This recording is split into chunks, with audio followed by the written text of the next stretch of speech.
อาจจะรันพอนอกจากเขาเรียกคว้าแล้วเนาะแล้วพอห้องแล้วก็พอหวยอีกว่าตัวนี้น่าจะเป็นน้ำตกเนาะ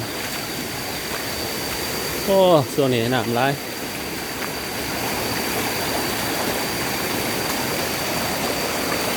หมื่น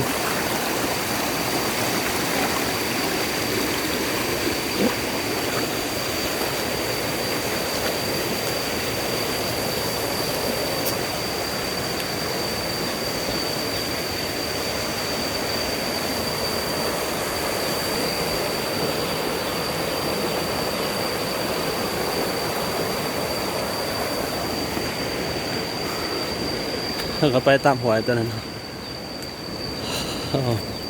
ไปตัดซาวา5 กิโลใส่เวลา2 ชั่วโมงแต่ว่ามันกับบ่เสมอไปนะถ้าว่าคนที่แข็งแรงหรือว่าย่างโดยตัวเปล่าอาจสิได้เนาะบ่มีการพักผ่อนแต่ว่าถ้าเขาเปรเครื่องอย่างต่างๆมันเบียเครื่องนี่น่าจะบ่ฮอดอาจจะ3 ชั่วโมง 4 ชั่วโมงก็ได้สายสุดกับ4 ชั่วโมงไวสุดกับ3 ชั่วโมง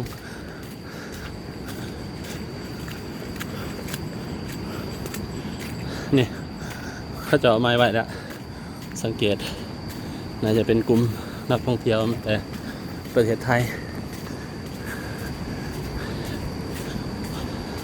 น่าจะมีเส้นทางไปเรื่อยๆ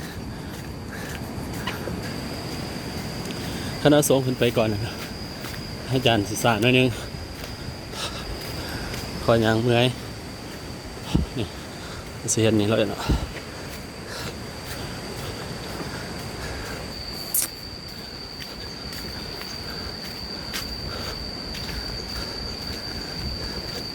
ต้นอย่างน้อยต้นมะเกี่ยงบ่เขาจะปลูกต้นเกี่ยงนะส่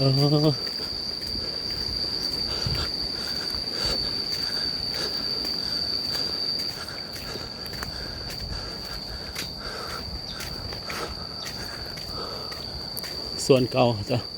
นี่มีต้นมะม่วงน้ำตกอย่างนี้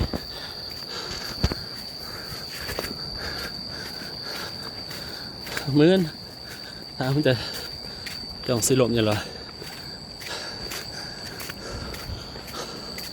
นี่เนาะน้ำตกอยู่นี่แต่ว่าห้องบ่ได้ไปน้ำตกตัวนี้สิไปเลยพี่เลย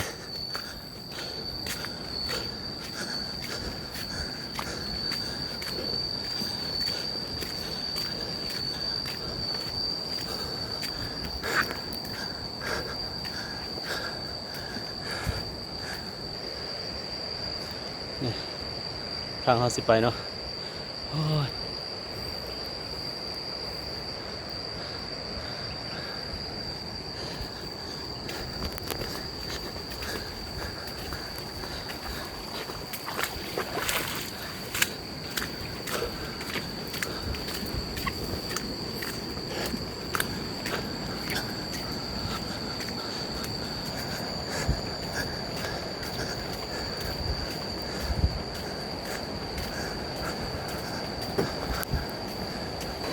นี่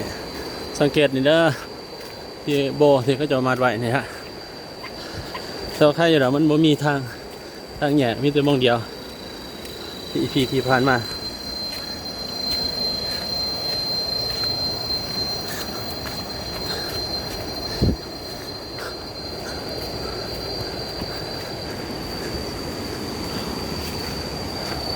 หัวตัวนี้ก็ใหญ่หัวซาวานี่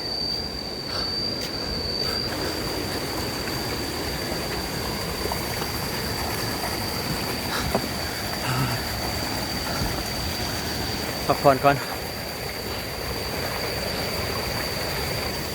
ยังไกลหลายอยู่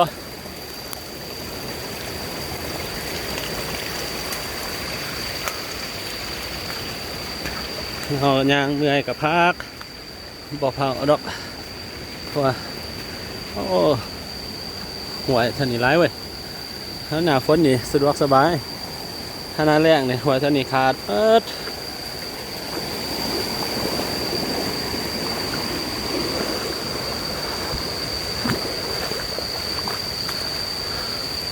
นี่สังเกตโบตัวนี้ไว้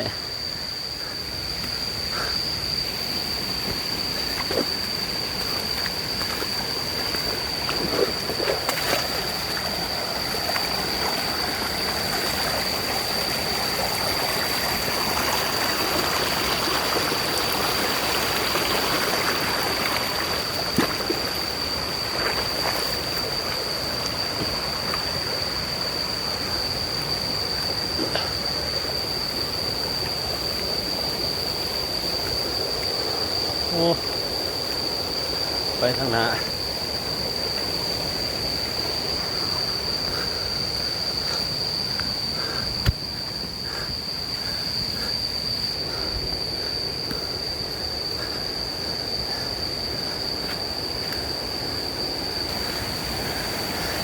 ทางยางคือยางเลาะหวยตัวนี้เนาะเลาะหวยเทวันลงใส่น้ำเงิมเคลื่อนน้ำเงิมมองบานเพื่อจะพอดีแต่ว่าตัวนี้บกเลยบกขาดเพราะว่าส่วนนั้นเดือนซียังน้ำยังไหลตลอดนี่สังเกตเลย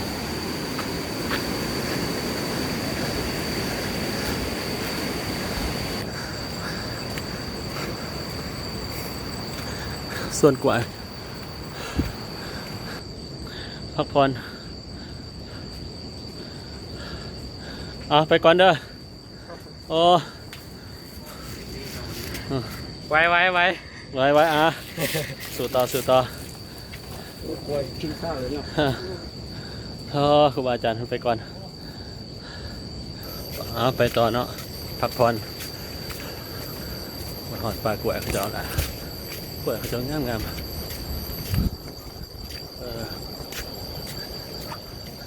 เข้าไปเดี๋ยวมาหอดกิโลจักเนี่ยย่างมานี่5 กิโล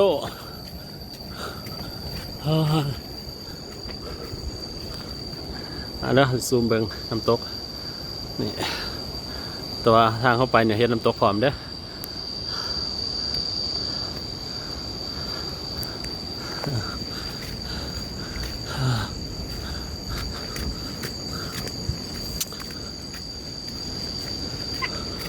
พี่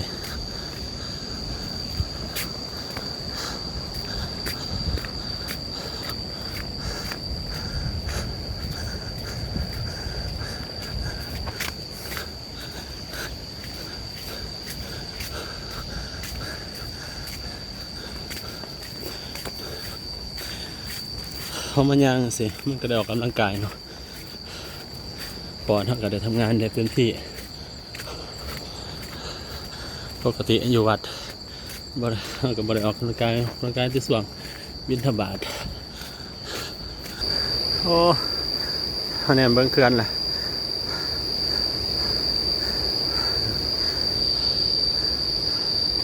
ในต้นพันยางมานำลังเนี่ยเบิ่งทะลังเห็นเขื่อนเมื่อยเป็นต้นเลยพักผ่อนยังไกลโอ้เห็นแล้วนี่ใกล้แล้วแต่บอพูว่าแม่นพักบอไหนนี่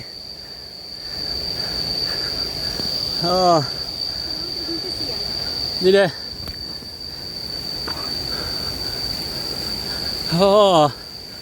ใกล้แล้วฮันโอ้แม่นอีนี่ล่ะ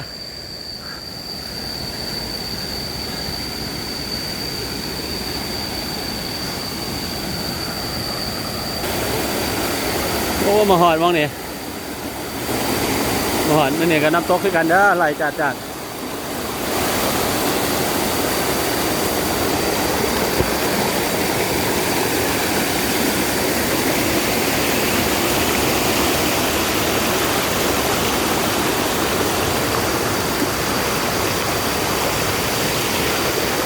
เอาเปลี่ยนสายอังสะเนี่ยสายอังสะ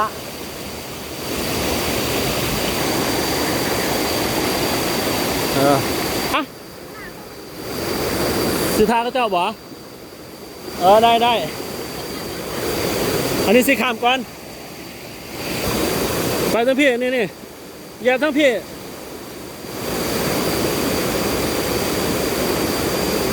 นี่เหยียบทั้งพี่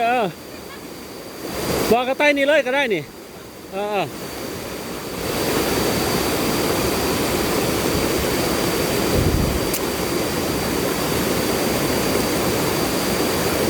แมนิดก็มาแล้ว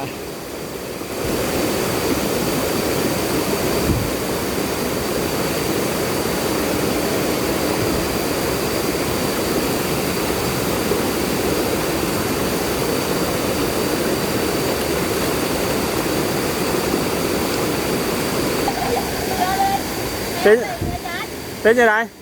ลงมานี่จับตัวนี้ลงมาเอามาตะเพียกก็ได้แต่บางเนี่ยมัน40,000หน่อยนึง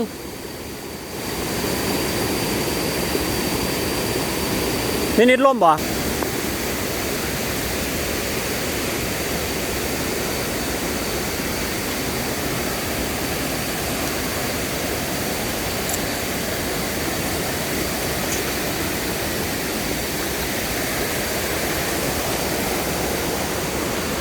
ว่าเป็ดเนาะ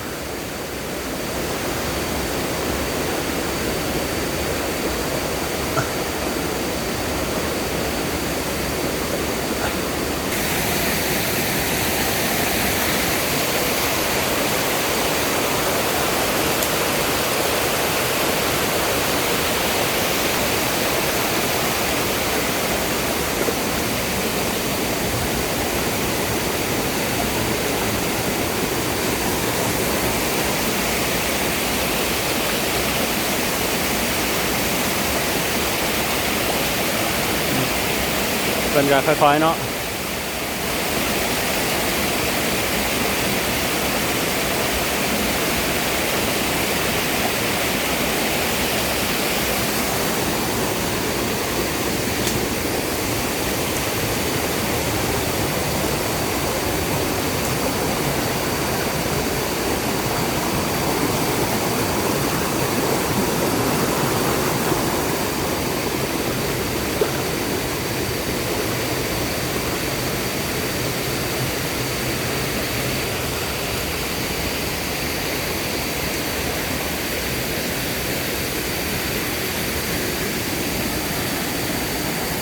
พอเป็ดขึ้นทางนี้เด้อ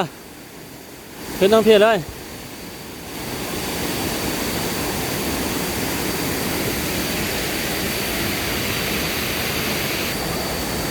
ลงทางเพียเลยลงทางเพียทั้งเพีย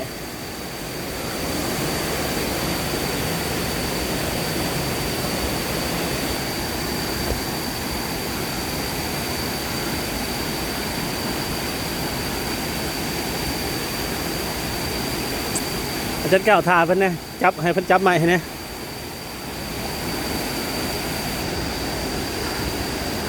ผมว่าบอกของแขวกับสิค่ายกับสิญญาอยู่มองเดียวนี่แหละเนาะ ว่าสิญญาแต่มองเดียวมาจักเนาะ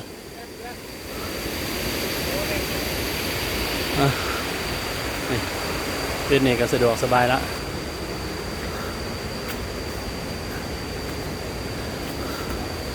ก็สิขึ้นนิดนึงเนี่ย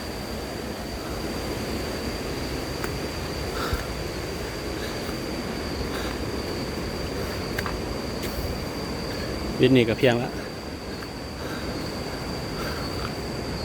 กระจบคลิปวันนี้เนาะชมคลิปต่อไป